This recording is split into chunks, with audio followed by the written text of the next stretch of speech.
Buenos días. En primer lugar, gracias a la organización de este congreso por la invitación a la presentación de la experiencia española en trasplante hepatorrenal. Y vamos a iniciar de forma resumida las indicaciones actuales del trasplante, que son los enfermos que tienen una descompensación cirrótica y una nefropatía terminal, fundamentalmente la cirrosis por virus C, según las experiencias de otros hospitales, fundamentalmente americanos, glomerulonefritis crónica y nefropatía diabética. La otra causa frecuente de trasplante hepatorrenal es la poliquistosis, sobre todo en enfermos con compromiso abdominal y que tienen una disfunción renal. La tercera también, en estos casos, una indicación frecuente es la hiperosaluria primaria, que consiste en el depósito de cálculos de oxalato en el tracto urinario, huesos, corazón, piel, etcétera, debido a un déficit, un trastorno genético, un déficit de la enzima hepática. Y hablamos también de otra indicación importante, que es el síndrome hepatorrenal. La patogenia ya es conocida por todos. Hay unos mediadores químicos asociados a la hipertensión portal que producen vasodilatación esplánica, disminución del volumen arterial y que va a dar lugar a un aumento de la creatinina, disfunción renal y acaban en diálisis. En estos casos, el trasplante hepático se considera que debe ser aislado cuando la hemodiálisis de estos enfermos es durante un periodo inferior a un mes y el hepatorrenal es cuando esta diálisis se prolonga en el tiempo. En cuanto a los criterios diagnósticos del síndrome hepatorrenal, los criterios de Salerno, que son bien conocidos, hay una cirrosis por artritis, creatinina mayor de 1,5, no hay mejoría después de retirar los diuréticos, se hace una expansión con albúmina, tampoco hay fármacos nefrotóxicos que puedan enmascarar, ausencia de shock y ausencia de enfermedad parenquimatosa. En estos casos se puede considerar que estamos ante un síndrome hepatorrenal. Los criterios del trasplante hepatorrenal combinado, estos son muy conocidos, muy extendidos, los criterios de Nadine, es en la enfermedad renal crónica que requiere diálisis o bien la enfermedad renal crónica con un filtrado glomerular menor de 30 y con proteinuria. En los casos de lesión renal aguda, cuando se mantiene durante más de 6 semanas requiriendo diálisis o bien cuando esta lesión renal aguda tiene un aclaramiento menor de 25 mililitros minuto y que se mantiene también durante 6 semanas, pero no requieren diálisis. En cuarto lugar, es una combinación de los CD y en último lugar, la enfermedad metabólica. Estos son los criterios más o menos generalizados de trasplante hepatorrenal combinado o simultáneo. En cuanto a la selección del donante, revisando la literatura, vemos que los donantes que se utilizan son habitualmente donantes jóvenes, con una media de edad alrededor de 35 o 37 años, sobre todo la experiencia de UCLA, de la Universidad de Los Ángeles, de Luxford, con 145 pacientes, pues da una edad media de 35 años. Se debe evitar en este tipo de donantes la comorbilidad asociada, como diabetes, hipertensión, litiasis, creatinina alta, etcétera. Y en casos de duda también se debe hacer una biopsia renal para descartar aterosclerosis, glomerulopatía o bien fibrosis intersticial. En cuanto a la inmunología o inmunosupresión, el trasplante hepatorrenal se consigue muy buenos resultados a pesar de unas pruebas cruzadas positivas para células B o T. El hígado, como todos sabemos, va a proteger inmunológicamente al riñón debido a que, la consecuencia es que hay una disminución de la tasa de rechazo renal, como apuntan algunos de los trabajos, sobre todo de Ruiz, con prácticamente un 14% de rechazo cuando se hace un trasplante combinado frente a un 23% cuando se hace un trasplante renal aislado. La hipótesis es que el hígado tiene la capacidad de neutralizar los complejos antígeno-anticuerpo.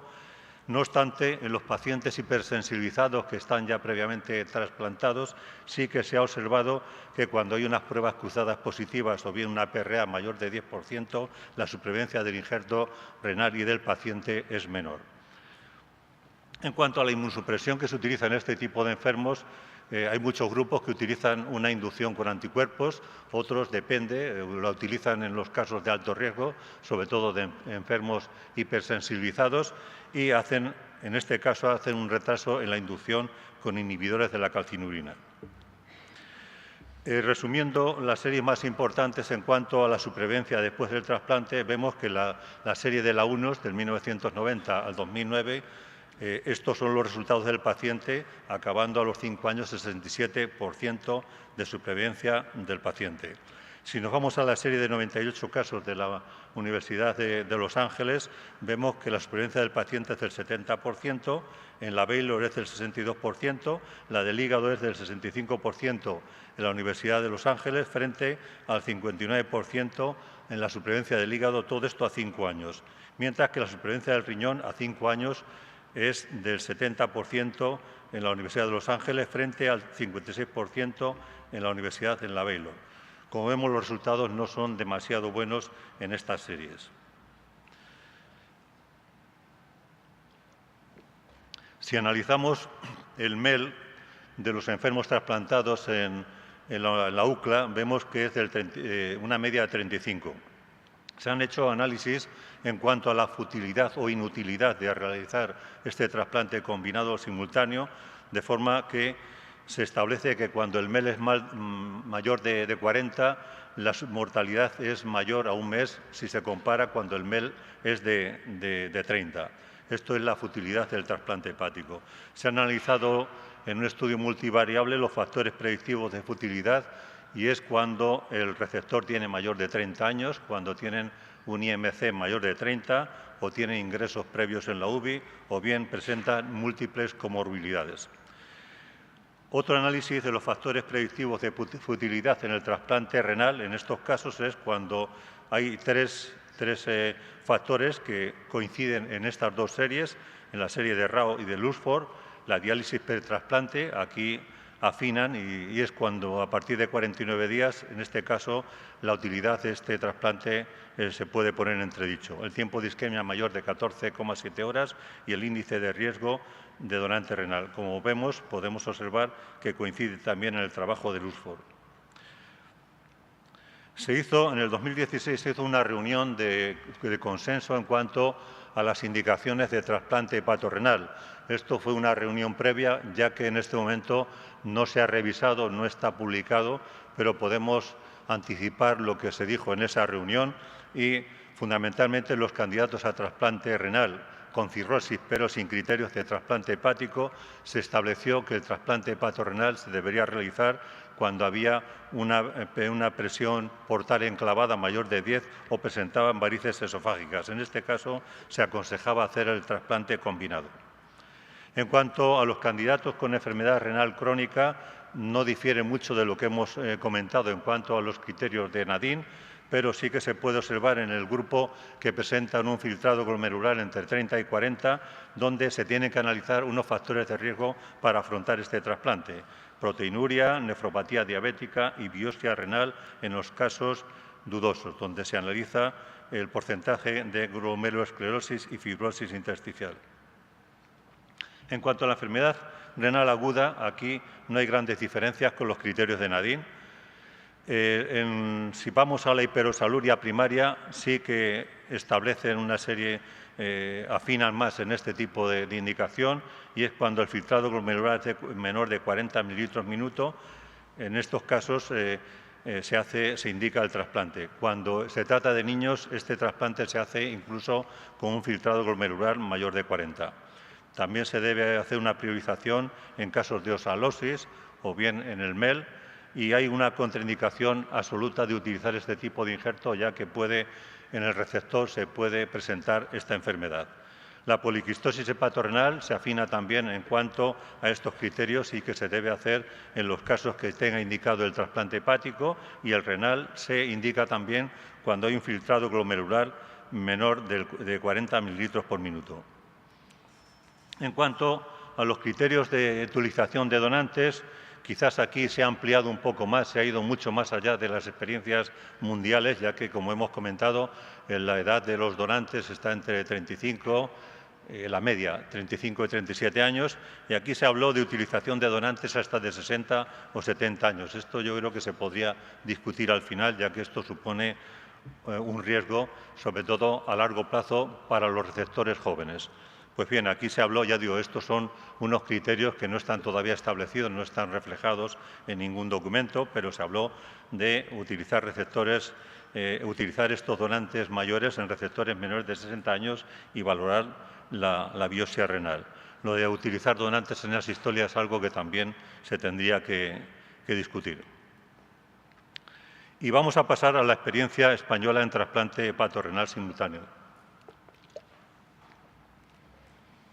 Solicitamos a la ONT que nos enviara los datos que se pudieran tener en cuanto a la experiencia española y nos enviaron esta relación de los trasplantes hepatorrenales realizados a partir del año 90. Aquí vemos que hay 7 hospitales que superan los 30 trasplantes hepatorrenales. En total, en España se han realizado 527 hasta finales del 2017. Nos enviaron también esta tasa de supervivencia a 5 años. Sí, podemos observar que la supervivencia del paciente a 5 años en el hepatorrenal es del 68% y en comparación con el hepático aislado es del 72%. Si nos vamos a la supervivencia del injerto, vemos que la supervivencia en el trasplante hepatorrenal y en el trasplante hepático es similar, es del 63% a 5 años. Y pasamos a la experiencia, ya que tenemos más datos, lógicamente hemos recogido nuestra experiencia de 48 casos hasta el momento actual, nuestra experiencia en el 12 de octubre, donde podemos ver los resultados a lo largo de los años. El primer trasplante hepatorrenal que se hizo en España lo hicimos nosotros en el 1987. Actualmente, después de 31 años, revisado hace unos días, podemos observar que este paciente sigue vivo con una creatinina de 1,2 y un filtrado glomerular de 62, manteniendo el perfil hepático normal. Esto es la evolución de este trasplante, el número de trasplantes realizados a lo largo de los años. Hasta el momento actual llevamos hechos 48. Las indicaciones fundamentales han sido más o menos como refieren el resto de los grupos en las revisiones internacionales, donde se ve que la poliquistosis, el síndrome hepatorrenal y una nefropatía son las indicaciones fundamentales del trasplante renal, mientras que la cirrosis etílica, cirrosis virus C y poliquistosis constituyen las indicaciones fundamentales en el trasplante hepático. En cuanto a los donantes, vemos que la edad media de estos donantes es de 37 años. La creatinina, como vemos, es una creatinina ideal, 0,7. Las características de los receptores, la edad media de 51 años, cirugías previas que han presentado el 52% de los enfermos, 10 enfermos eran diabéticos, pacientes en diálisis de esta serie eran más del 91%, los días que permanecieron en diálisis, 570, que es un periodo muy prolongado, y los días en lista de espera hasta que les llegó el trasplante, la mediana era de 420 días. El MEL era de 23. La creatinina, de los datos analíticos de los receptores, creatinina de 5,2. Vemos la función hepática, para resumir, la actividad de protonina del 77% y un INR de 1,2. En cuanto a los datos perioperatorios, el tiempo de isquemia era de 6,7 horas, el tiempo de isquemia medio. La diálisis intraoperatoria se realizó en el 81% de los enfermos.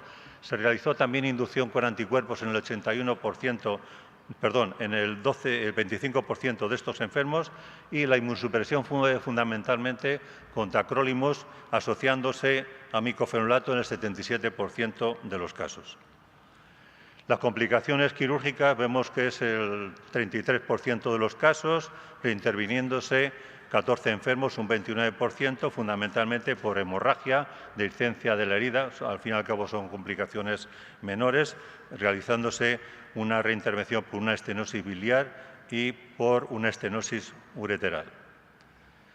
Las infecciones, al menos una infección lo presentaron, un episodio de infección la presentaron el 27% de los enfermos, presentando CMV en 5 e infecciones urinarias en 4.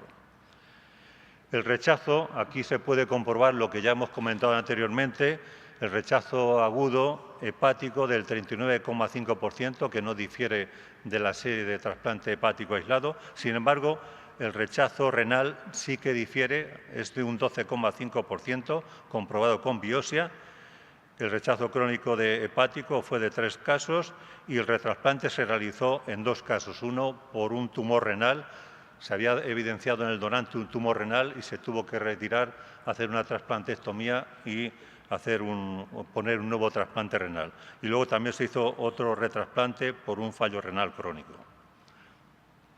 Exitus hubo 13 por infección, fallo cardíaco, recidiva del virus C o bien hepatocarcinoma. Aquí vamos a ver la supervivencia a 1, 3 y 5 años. Supervivencia del paciente es del 80%, una supervivencia bastante buena si la comparamos con el resto de las series referidas. La mortalidad se produce en la pérdida del injerto, que es igual el 80% a 1, 3 y 5 años, y ya digo que la mortalidad o pérdida del injerto normalmente ocurre durante el primer año. A partir del tercer año no cambia absolutamente nada.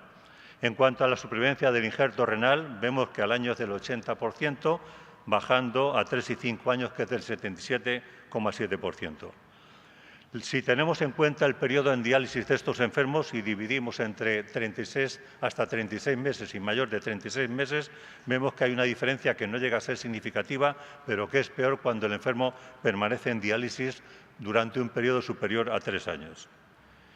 Y la situación actual del trasplante hepatorrenal en nuestro hospital es que tenemos 8 enfermos en lista de espera del trasplante, con una edad media de 48 años y un tiempo medio en lista de espera de 24 meses. A modo de resumen o conclusiones, podemos hablar, repasando, que las indicaciones más frecuentes, cirrosis, virus C y etílica y poliquistosis en el trasplante hepático, la edad media de los donantes de 37 años y de los receptores de 51, el MEL de 23, tiempo prolongado en diálisis y de lista de espera también un tiempo muy prolongado, 420 días, inducción con anticuerpos en 25% de los casos, rechazo de trasplante del injerto hepático, 39,5%, del renal el 12,5%, supervivencia del paciente a 5 años del 80% en el hepático, del injerto y del injerto renal del 77%. Entonces, aquí, alguna de las consideraciones, fuera ya de estas conclusiones, es quizás la necesidad de reducir el tiempo de lista de espera de estos enfermos, aumentando o priorizando, en cierto modo, este trasplante hepatorrenal simultáneo en más enfermos. Y la utilización de injertos de mayor edad, pues yo creo que hay que dejarlo en interrogante y valorar quizás la correspondencia entre la edad del donante y la edad del receptor. Y nada más, muchas gracias.